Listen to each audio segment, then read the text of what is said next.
Z बराबर -7 निकल गया था। अब जेड का मान समीकरण 5 में रख दो या 7 में रख देंगे तो वाई का मान निकल जाएगा। तो मैं जेड का मान समीकरण 5 में रख रहा हूं। जेड का मान समीकरण 5 में रखने पर जेड का मान समीकरण 5 ही थी तो y माइनस जेड, जेड की जगह रखेंगे माइनस के साथ, बराबर कितना 0। गुना करेंगे y माइनस माइनस प्लस, तो y बराबर निकाल लेंगे, इधर प्लस का इधर लाएंगे माइनस का, तो y बराबर -7 आ गया। अब किसका बचा? x का बचा। z तथा y के मान समीकरण 3 में रखो या 2 में रखो या 4 में रखो, मर्जी है, या 1 में रखो। तो मैं z तथा z को मैं y के मान समीकरण 1 में रख रहा हूं।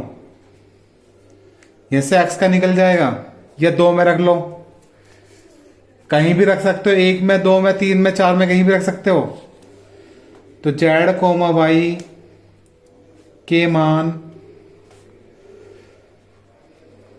समीकरण 1 में रखने पर, समीकरण 1 में रखेंगे,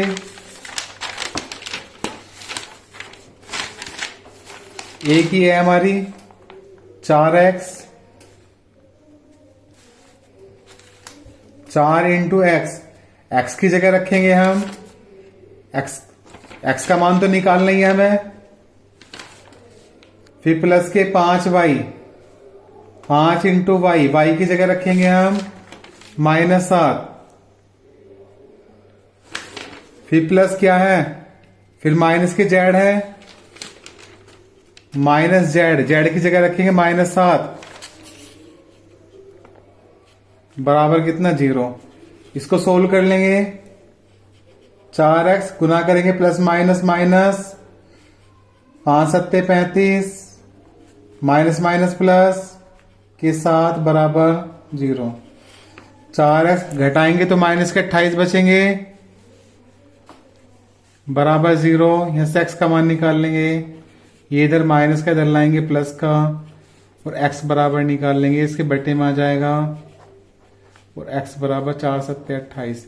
x का मान भी निकल गया, y का मान भी निकल गया, z का मान भी निकल गया। ये मान जो सबसे ऊपर कंडीशन मानी थी d बराबर, वहीं रख देंगे, उसको मैंने समीकरण ये नाम दे दिया। तो लिखेंगे x कोमा y तथा z के मान समीकरण a में रखने पर, समीकरण a में रख देंगे। समीकरण a की एरी हमारी, तो d वेक्टर बराबर x i कैप, x की जगह 7 रख देंगे, 7 i कैप, फिर माइनस प्लस के y j कैप, y का मान निकला था अभी हमारा -7 j कैप, फिर प्लस क्या है, z के कैप है, z का मान निकला था माइनस के साथ k कैप। इसको थोड़ा सोल्व कर लेंगे, 7 i cap minus plus minus के 7 j cap, minus plus minus के 7 k कैप। यही आंसर है। ये एक लाइन और बढ़ा सकते हैं हम, 7 कॉमन ले लेंगे, क्या बचेगा, i cap minus j cap minus k cap. ये आंसर है हमारा। अगला सवाल है 25वां सवाल है। 25वां सवाल है, उस सदिश को ज्ञात कीजिए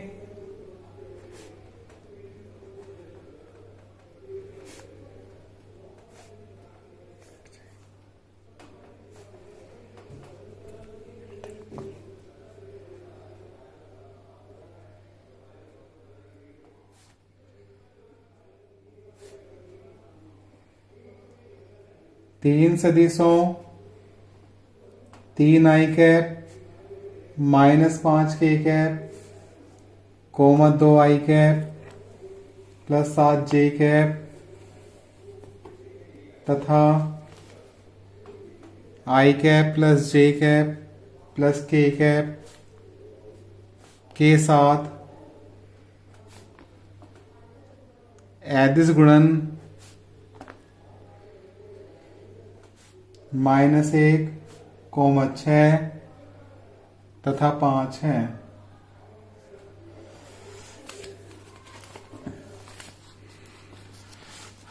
ये भी ऐसी होना है। 3 सदिश दे दिए सवाल में, इसको ए वेक्टर बराबर मान लेंगे, इसको बी मान लेंगे, इसको सी मान लेंगे। हमने मान लिया ए वेक्टर बराबर 3 आई कैप -5 के कैप, इसको बी वेक्टर बराबर मान लेंगे,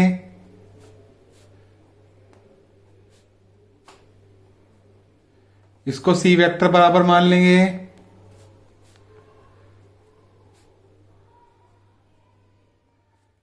फिर कह रहा एक सदिश भी ज्ञात करना है। जो सदिश ज्ञात करना है उसको डी मान लिया, माना डी वेक्टर बराबर मैंने मान लिया सदिश x I cap plus Y J cap plus Z K cap. फिर कह रहा कि इनका अदिश गुणनफल,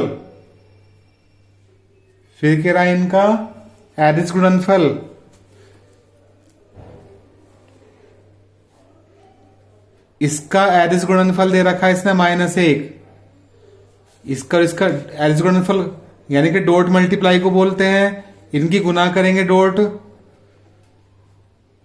किसके बराबर दे रखा है इसने, 1 के बराबर दे रखा है, -1 के। डी वेक्टर का मान रख लेंगे,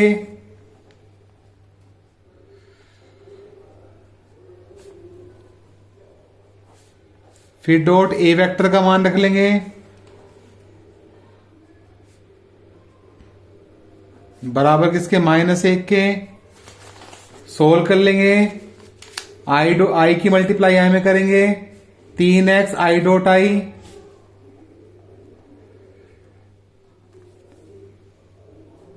जे इसमें है ही नहीं, जे को छोड़ देंगे, के की कंडीशन है प्लस माइनस माइनस, 5z के डॉट के।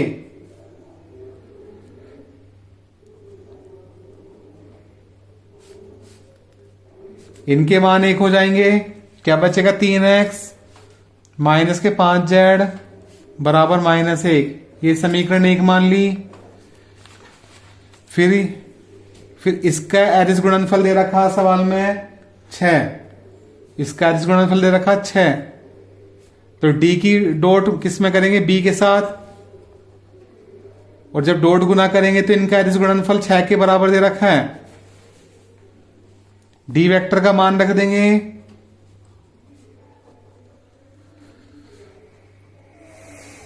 फिर डॉट बी वेक्टर का मान रख लेंगे, बी वेक्टर का मान ये रहा,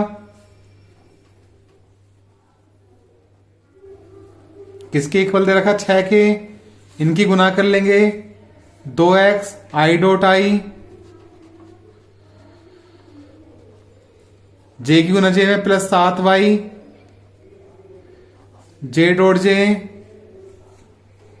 के इधर है इधर नहीं है, के की कंडीशन छोड़ देंगे, बराबर कितना, 6 आई डॉट आई के जे डॉट एक हो जाएगा इनका मान, क्या बचेगा, 2x प्लस के 7y बराबर कितना, 6। ये समीकरण बन गई हमारी 2। फिर क्या करेंगे, इसका और इसका अदिश गुणनफल दे रखा है 5 के बराबर, इसका और इसका अदिश गुणनफल दे रखा है हमें 5 के बराबर दे रखा है, तो लिख लेंगे D vector dot C vector बराबर 5, D vector dot C vector बराबर 5।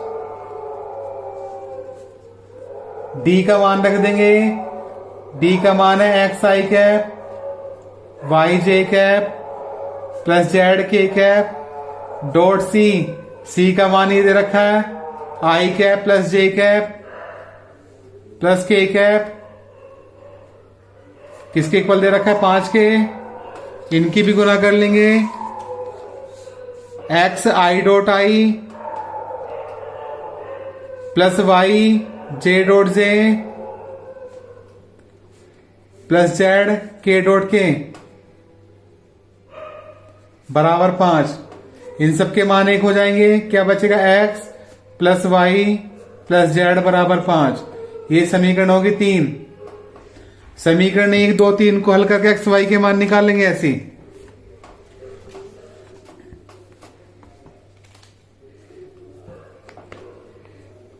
सोल्व करेंगे।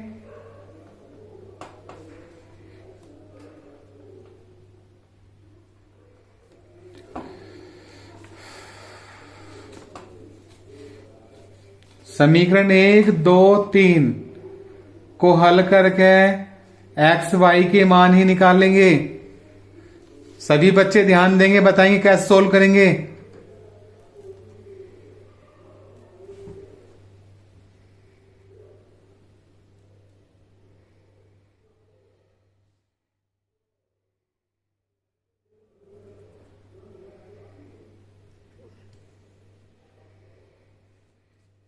जल्दी जल्दी बताओ सभी बच्चे।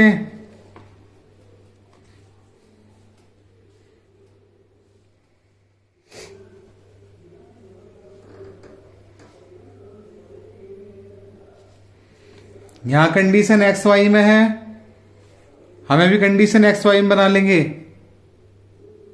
एक्स वाई में बनाने के लिए तो जेड की कंडीशन काटनी चाहिए हमें। यहां 5 जेड है, यहां जेड है, तो जेड की कंडीशन काटने के लिए समीकरण 3 में 5 से गुना कर लेंगे, क्योंकि कंडीशन एक्स वाई में ये बन जाएगी। और जब इसमें 5 से गुना करेंगे, समीकरण 1 में से 3 को 1 और 3 को जोड़ देंगे। फिर गुना करने के बाद जो समीकरण बनेगी उसको जोड़ देंगे, फिर जेड वाली कंडीशन कट जाएगी। या सभी स्टूडेंट अपने अपने मेथड से कर सकते हैं, जिसको जैसा मेथड अच्छा लगे वो ऐसे सोल्व कर सकता है। तो मैं इस कंडीशन को देख के गुना कर रहा हूं। यहां माइनस के 5 जेड है और यहां 5 जेड बनाना है हमें, तो समीकरण 3 में 5 से गुना कर रहा हूं। समीकरण 3 में 5 से गुना करने पर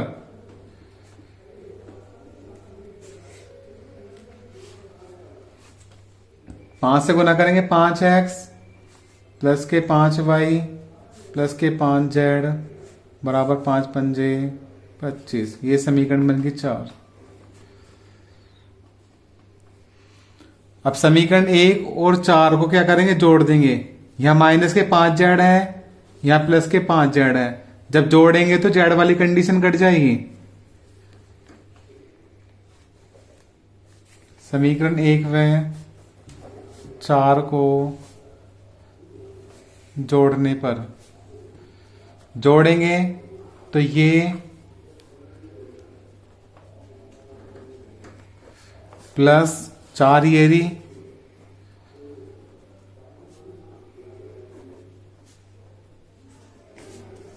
इधर वाला पोर्शन जोड़ेंगे -1 और प्लस के 25। इनके ब्रैकेट हटा देंगे।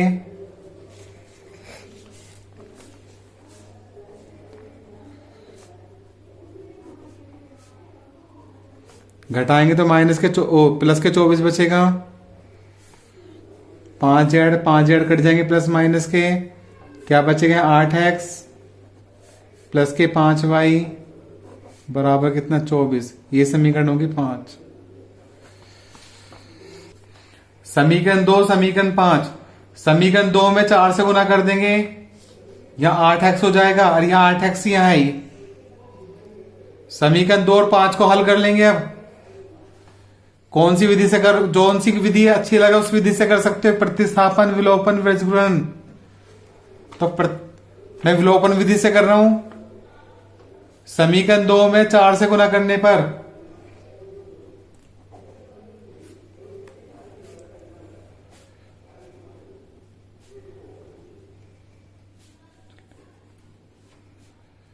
चार से गुना करेंगे, 4 दूनी 8x प्लस 4 सत्ते 28y बराबर 4 छिंग 24।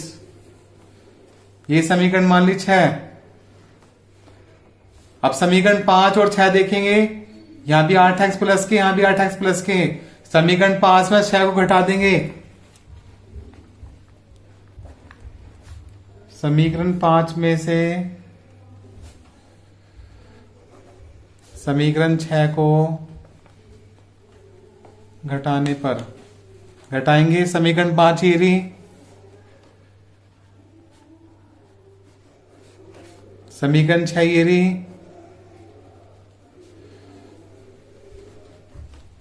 चौबीस माइनस इधर वाला पोर्शन में घटाएंगे, इनके ब्रैकेट हटा देंगे अब,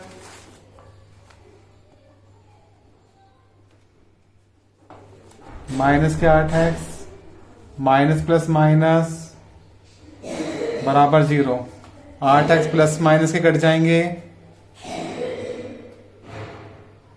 यहां क्या बचेगा, 5y में से 28y घटाएंगे तो माइनस के 23y बचेंगे, बराबर कितना 0। यहां से y का मान निकल जाएगा, इसको इधर लाएंगे तो बट्टे में आ जाएगा ये, और y बराबर भाग देंगे तो 0, y का मान 0 आ गया। अब y का मान समीकरण 6 में रखो या 5 में रखो, x का मान निकल जाएगा, मर्जी है कहीं भी रख सकते हो। तो y का मान समीकरण 5 में रखने पर,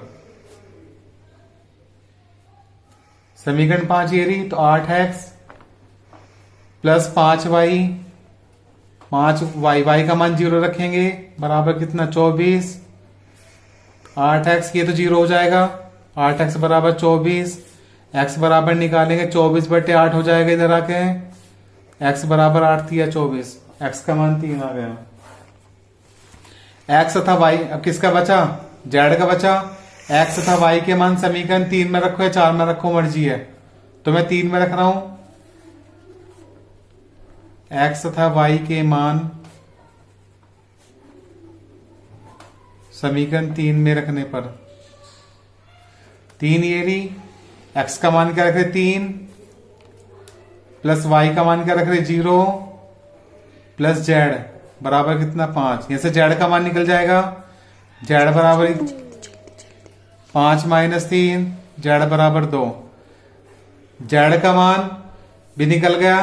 अब x y z के मान समीकरण में कहा रखेंगे, अब जो कंडीशन सबसे ऊपर मानी हमने ये वाली, इसको समीकरण ये नाम दे दिया, x, y तथा z के मान समीकरण a में रखने पर, समीकरण a में x, y तथा z के मान समीकरण a में रख देंगे। a समीकरण सबसे ऊपर वाली कंडीशन सवाल में, ये वाली a समीकरण मान लेंगे, तो ऐसे d वेक्टर बराबर आ जाएगा हमारा x i कैप, x का मान क्या आया हमारा 3, तो 3 i कैप प्लस y का मान 0 आया था, 0 j कैप प्लस z का मान कितना आया था 2 k कैप। यही आंसर है हमारा। सदिश ज्ञात कर, यही ज्ञात करना था हमको सदिश। सही है बच्चों। अगर मेरी वीडियो सभी को पसंद आए तो लाइक करें, सब्सक्राइब करें और शेयर करना ना भूलें। ज्यादा से ज्यादा मात्रा में शेयर करें। धन्यवाद बच्चों।